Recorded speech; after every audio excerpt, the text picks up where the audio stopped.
in Top Gear.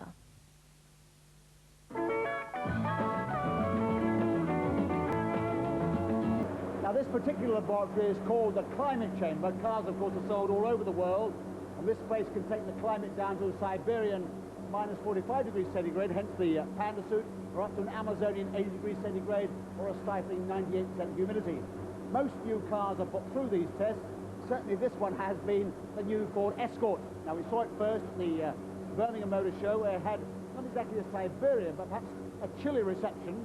Now Jeremy Clarkson has put it through his own battery of tests in the rather more equable climate of the Cotswolds. For 8 of the last 9 years, the Ford Escort has been the world's best-selling car.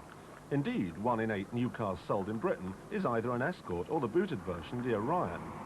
It's never been the most exciting car in the world, but it's always been well-priced, cheap to run, and blessed with a sort of robust quality.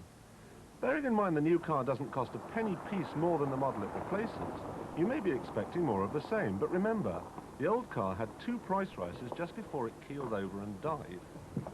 Now, as far as styling's concerned, who can blame Ford for erring on the side of caution? Remember the wigging they got when they made the Sierra look like a woodlouse? This is a bit bland, but the divot down the side and the slightly flared wheel arch has helped liven up the profile to a certain extent. Sadly, they don't do the same for the rather anonymous front end.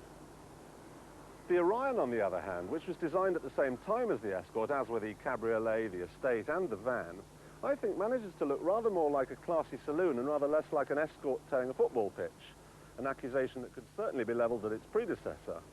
The body's now 15% more aerodynamic than it was before. It's a little bit longer, it's a little bit wider, and that of course pays dividends in the boot, which is now 6% bigger than it was before. Reps will be rejoicing the length and breadth of the land. So as this car sits in the showroom, there's probably nothing that's going to frighten anyone away.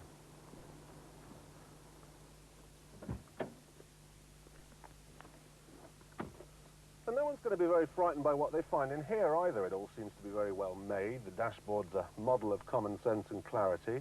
Seats appear to be comfortable enough. And Ford are making a big noise about what they call a list of 40 new and important features. Actually, we've seen them all before. Of rather more note, I think, is an extensive options list. You can have things like a compact disc player, power steering, air conditioning. In fact, it's entirely possible to turn a £9,500 hatchback like this one into a sort of £12,000 limousine. Ford would argue it's got limousine levels of space now. They've increased the wheelbase by 5 inches and the track by 2.5.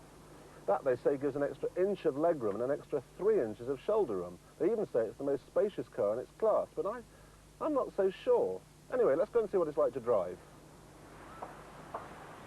Oddly enough, the worst part of the old car is the only bit that's been carried over to the new one. I'm talking about the engine. The range, as before, goes from 1.3 to an injected 1.6 and includes a diesel. The only difference being that you can now fit a catalytic converter on petrol models. Now that may do wonders for the trees, but it doesn't harm the performance. And if there's one thing this 1.4 can do without, it's something that slows it down. Not only isn't it very lively, but also it doesn't win any economy prizes either. But worse than all this is the noise. At low speeds, things aren't too bad, but take it toward the red line and you'll need ear defenders. We are talking loud. We are also talking vibrations. At high engine speeds, the gear lever, the pedals, well, everything really vibrates horribly. It'll be a year before a new range of 16-valve engines arrive, but until then the choice is both limited and nasty. Never mind the engine, the worst part of the car as far as I'm concerned is this steering. It's not too heavy while you're parking, but there are 4.5 turns to go from lock to lock, and that means there's an immense amount of arm twirling. It would drive me mad. And it doesn't get any better when you're out of town either. On a motorway, it all feels very woolly. You need to make endless corrections even in a straight line. And when you're going through the bendy bits, you can't even expect fingertip lightness. Taking this car down a twisty road is like doing a workout in the gym, only the car is noisier. The whole suspension system has been renewed, and there's no question that there have been some improvements. The ride, especially at low speed on bad surfaces, is much improved, and even at high speed it doesn't float about too much. The price you pay is too much roll while cornering, even though Ford were forced to fit a front anti-roll bar to this model just weeks after it was launched. All in all, it's not much fun to drive. It's almost as though this car has been designed exclusively for British fleet managers. Now they buy a car like you or I buy a microwave oven. We're not bothered about whether the thing has character, just as long as it cooks our food. They're not bothered about whether a car drives well or not. They just want it to be easy to buy, easy to run, and easy to sell. And that just about sums up this car's abilities, or more to the point, it sums up Ford's abilities. And make no mistake, it's not a bad car. Yes, it's got a horrible engine and the steering's a joke, but it moves about, it steers, it stops. The trouble is that there are loads of cars that move about and steer and stop, and most of them do an awful lot more besides. So to sum up, I didn't like the engine or the steering, and the position of some switches is a little difficult for shorter drivers. But to counter that, it's a more modern shape, there are some good options, and the boot's big. Overall, though, it's a disappointment.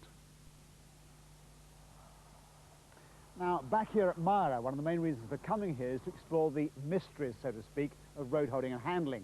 Modern cars, of course, have better, more sophisticated steering and suspension systems. Even so, they all have their limit. When they reach it, things can go badly wrong. So here are a few pointers on this difficult but fascinating area from our resident racing driver himself, Tiffany Dell.